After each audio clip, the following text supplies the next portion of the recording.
옵나이다. 아멘, 아멘. 살다 보면 주변 사람에게 비난을 받을 때가 있습니다. 고난을 당할 때가 있기도 하고요. 그때 어떻게 하였습니까? 일단 무척 화가 나겠지요. 그래서 보통은 싸웁니다. 사람과 싸워서 그 비난이 부당함을 말하고, 그래서 내가 비난을 받지 말아야 함을 말하고, 오히려 이제 상대방을 비난하게 되기도 하지요. 또 환경과 싸워서 고난을 당하지 않도록, 그 고난에서 벗어나도록 환경과 싸웁니다. 그런데 오늘 함께 살펴볼 다윗은 조금 다르게 반응하고 있는데요. 다윗이 몸이 많이 아팠습니다. 2절을 함께 살펴보겠습니다. 여호와여, 내가 수척하였사오니 내게 은혜를 베푸소서. 여호와여, 나의 뼈가 떨려오니 나를 고치소서.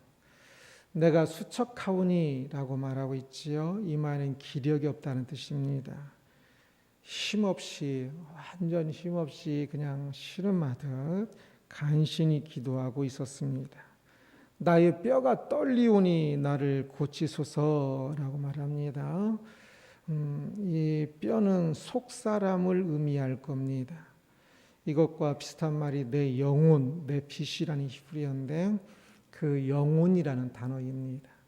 그래서 내 뼈가, 내 영혼이, 내 영혼이 할 때 이건 뭐 육체는 빼고 이 정신적인 그 말을 말한 것이 아니고 깊은 속사람을 이야기합니다. 그래서 내 속사람이, 그리고 때로는 그래서 내 전 존재, 속사람부터 시작한 내 전 존재를 이야기하는데요. 이 전 존재가 육신과 몸과 마음 모든 것을 포함한 이 것이 떨리며 아프다라고, 그래서 나를 고쳐주소서라고 기도하고 있습니다. 그래서 이 시는 병중의 시다라고 이야기를 하기도 합니다. 그가 어느 정도 아픈 것일까요? 5절을 같이 읽겠습니다. 사망 중에서는 주를 기억한 일이 없사오니 사망이라는 단어가 나오지요. 그는 많이 아파서 사망을 생각하고 죽음을 생각하고 있는 것 같습니다. 곧 많이 아파서 그냥 죽을 지경인 것이었지요. 이것은 과장이기보다는 실제를 반영하고 있는 것으로 보입니다. 그래서 몸이 많이 아파서 많이 힘든 가운데 있는 겁니다. 그는 마음도 아팠던 것으로 보입니다. 8절을 같이 읽겠습니다. 악을 행하는 너희는 다 나를 떠나라. 여호와께서 내 울음소리를 들으셨도다. 악을 말하고 있지요. 울음을 말하고 있습니다.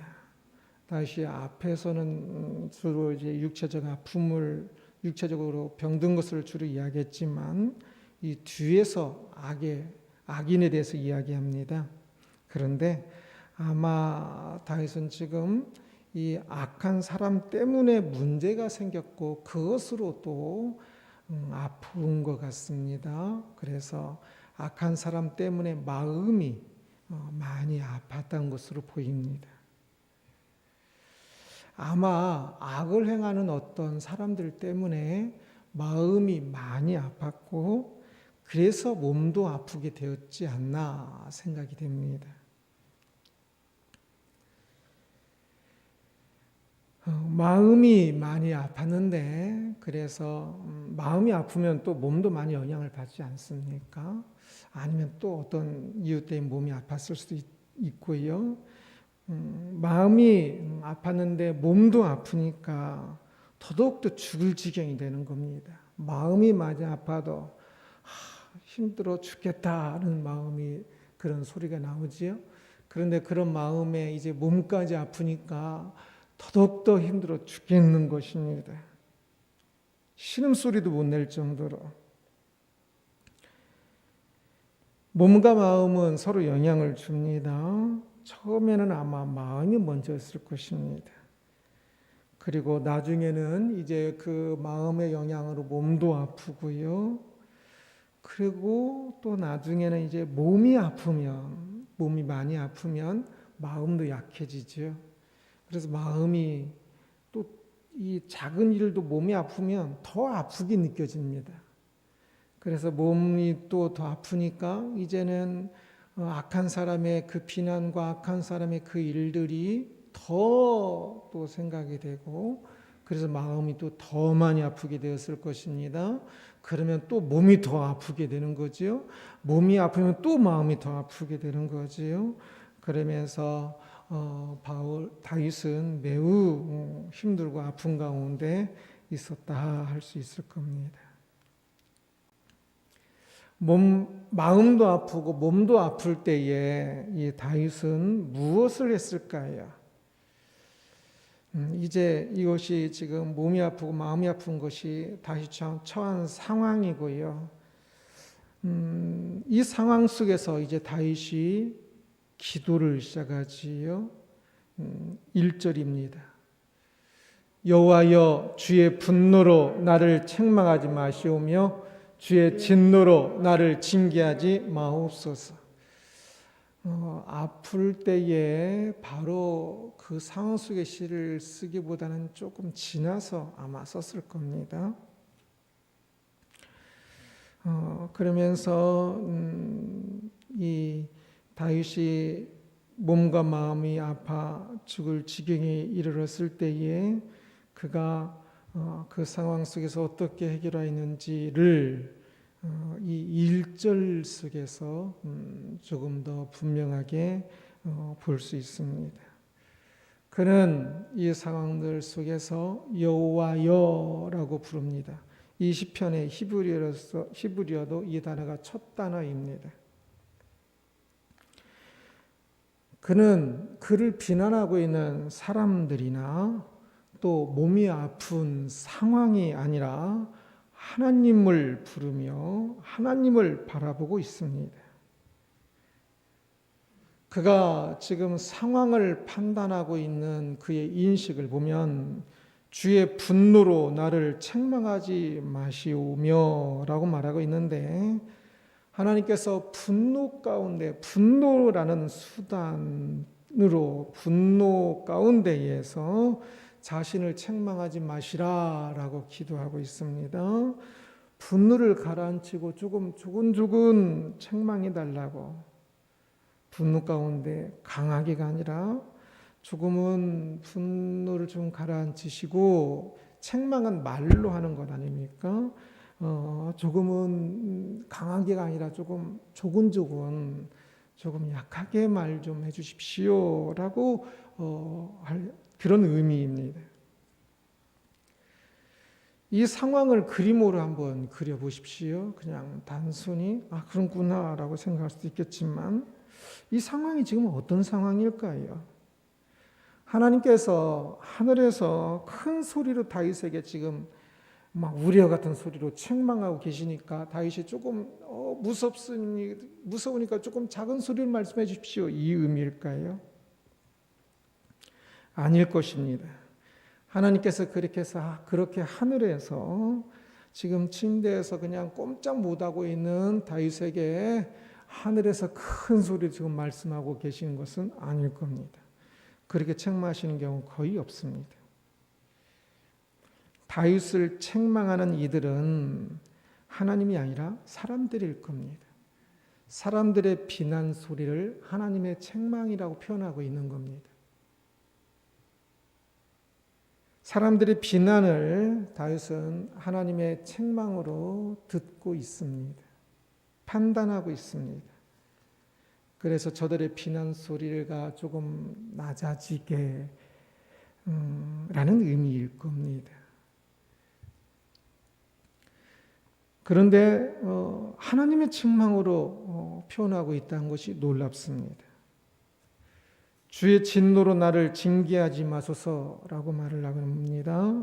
이것은 무엇을 의미할까요? 지금 하나님께서 하늘에서 몽둥이로 다윗을 때리고 계신다는 것일까요? 아닙니다. 지금 이제 그러한 비난과 고민과 그런 생각들 속에 그의 몸이 지금 많이 아픈 것을 두고 말하고 있는 것인데요. 그런데 지금 하나님께서 때리신 게 아니에요. 그런데 그는 하나님의 그 진노하심으로 자신을 징계 때리셔서 자신의 몸이 너무 아프니까 조금 살살 때려 주십시오. 왜 때리십니까도 아닙니다. 조금 살살 때려 주십시오. 아니 막 너무 힘들어 죽겠습니다. 조금 살살 때려 주십시오라는 의미입니다. 다윗이 보기에 지금 악인이 다윗을 비난하는 것이었습니다. 자신의 몸은 억울하게 아픈 상황이었습니다. 마음도 몸도 다 억울하지요. 그러나 다윗은 그곳에서 억울합니다 하면서 한 것도 아니고 하나님을 보면서 하나님께서 책망하시고 하나님께서 징계하시는 것으로 판단하고 고백하고 기도하고 있습니다. 사람들의 말이 맞다면 충고라고 이야기하고요. 그들은 좋은 사람입니다. 그러나 다윗은 그들을 악한 사람이라고 분명히 말하고 있습니다. 그렇다면 그들의 말은 선하고 합당한 충고가 아니라 악하고 부당한 비난입니다. 그런데도 다윗은 하나님의 행하신 일이라 고백하고 있습니다. 왜 그럴까요?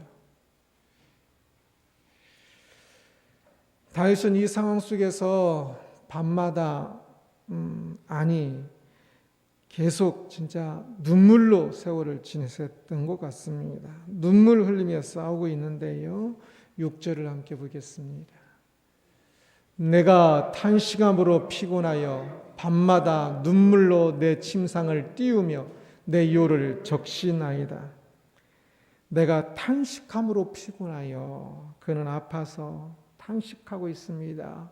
신음소리를 내는 것을 의미합니다.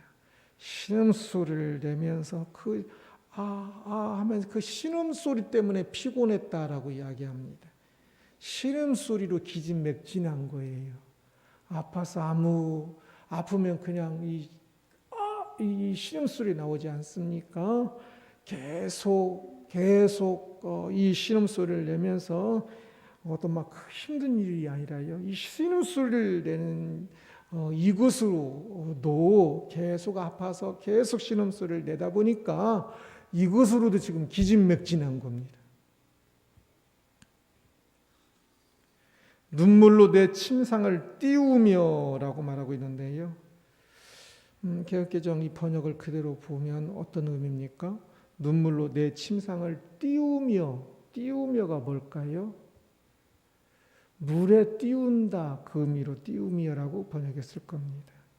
이 본문을 직역하면 밤새 내가 나의 침대를 물에 잠기게 했습니다 라는 의미입니다.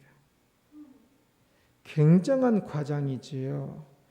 아니 그런 적을 본 적이라도 있습니까? 밤새 눈물을 흘려서 며칠 몇 날 계속 눈물을 흘려서 눈물이 그냥 한강이 돼서 이 침대가 뜰 정도가 됐다. 침대가 아니면 푹 물에 잠길 정도가 됐다. 세상에 그런 법은 없지요. 그러나 지금 다윗의 마음은 그런 것 같아요. 그만큼 엄청나게 눈물을 흘리고 엄청나게 많은 눈물 가운데 고통 가운데 마음과 육신의 고통 가운데 눈물을 흘렸다는 의미입니다. 그래서 실제로 침대가 눈물에 가라앉지는 뜰 정도로 많이 흘리지는 않았겠지만 그러나 눈물에 흥건히 적시기는 했던 것 같습니다.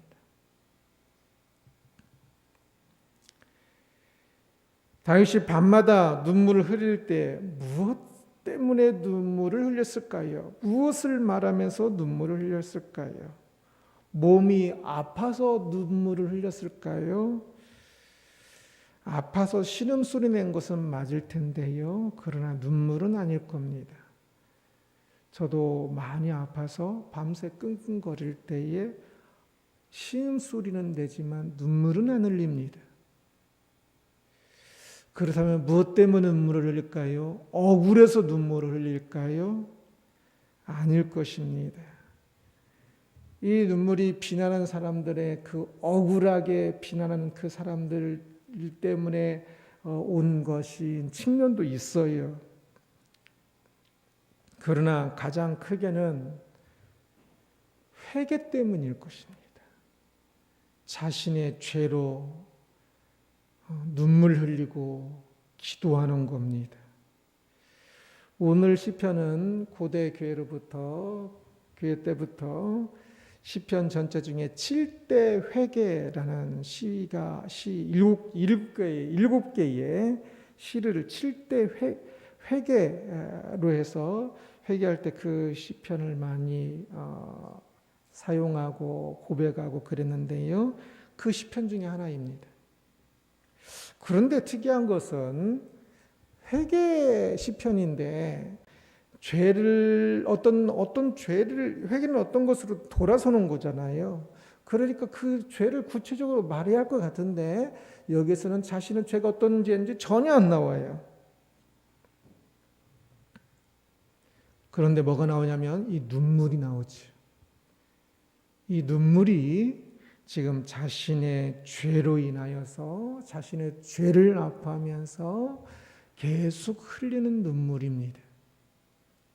8절 같이 읽겠습니다. 악을 행하는 너희는 다 나를 떠나라. 여호와께서 내 울음소리를 들으셨도다. 그는 지금 다윗은 여호와께서 내 울음소리를 들으셨도다라고 이야기를 합니다.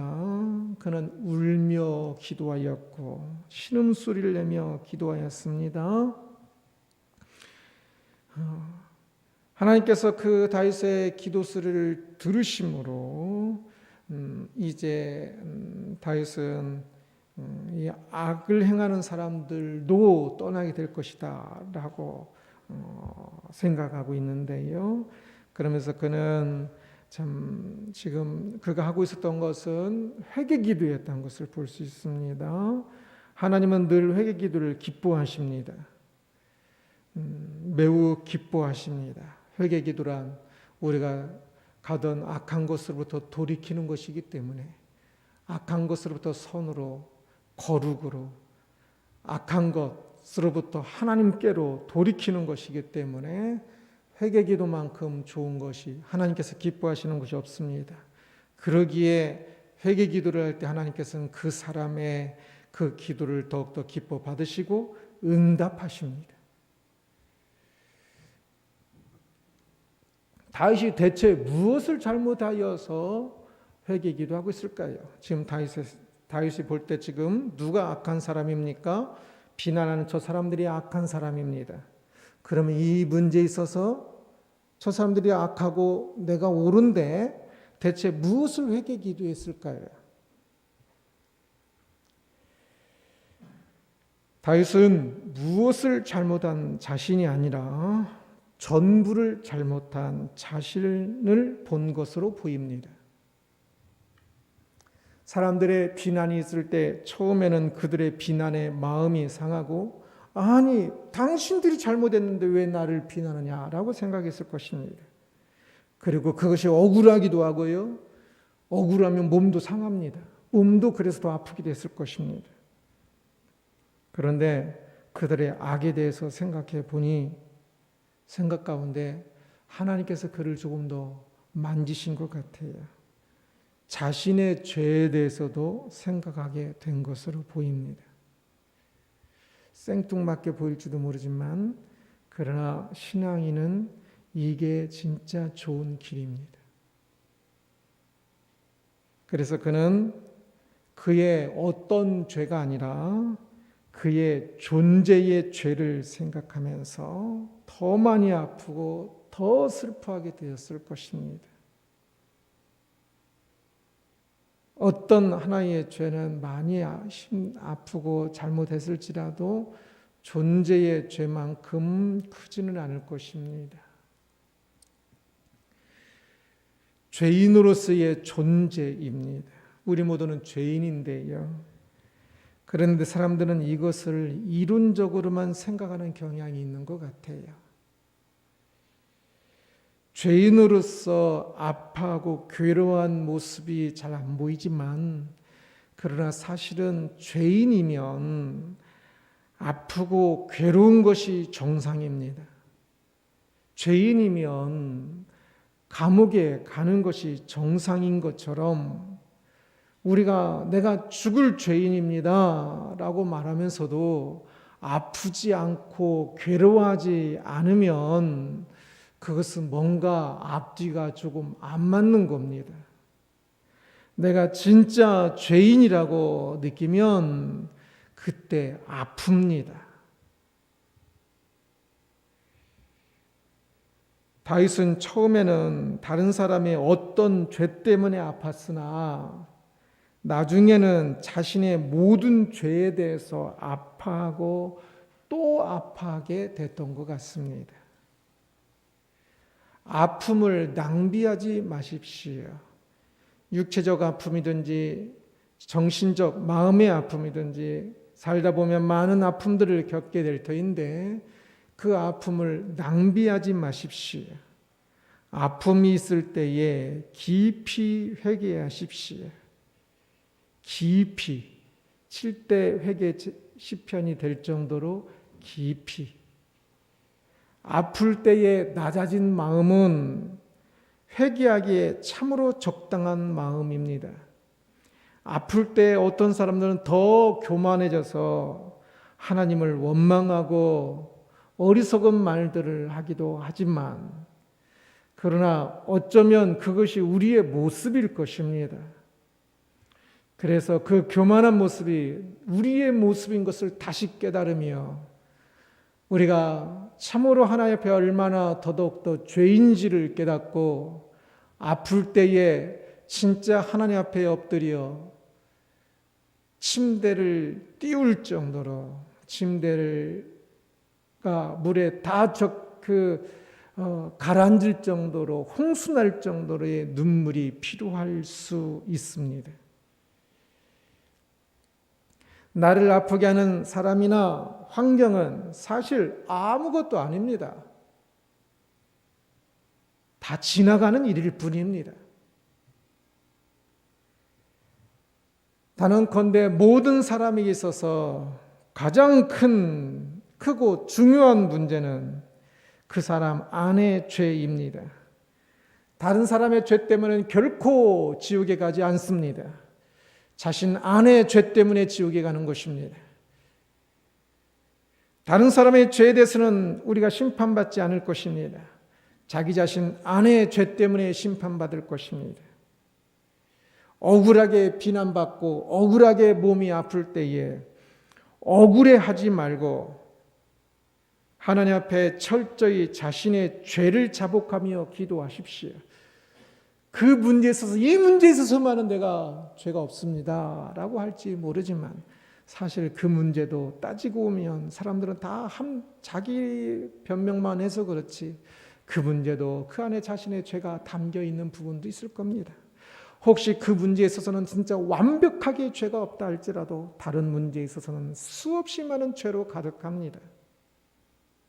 그러니 그 문제에 대해 가지고 그 비난하는 사람, 그 환경만 그냥 탓하고 비난하고 막 맞서 싸우고 그럴 것이 아니라, 진짜 그 안에서 그때에 우리가 싸워야 할 대상은 그 아픔을 낭비하지 말고 그 아픔 가운데 있을 때에 더욱더 철저히 낮아져서 자기 자신은 내 죄인으로서의 아픔 당함을, 죄인으로서의 그 아픔을 생각하면서 자기 자신의 전체의 죄와 싸워야 합니다. 눈물로 기도하십시오. 기도하기에 가장 좋은 때입니다. 세월을 허비하지 마십시오. 그 아픈 때는 어쩌면 가장 중요한 때입니다. 가장 중요한 세월입니다. 그 세월을 허비하지 마십시오.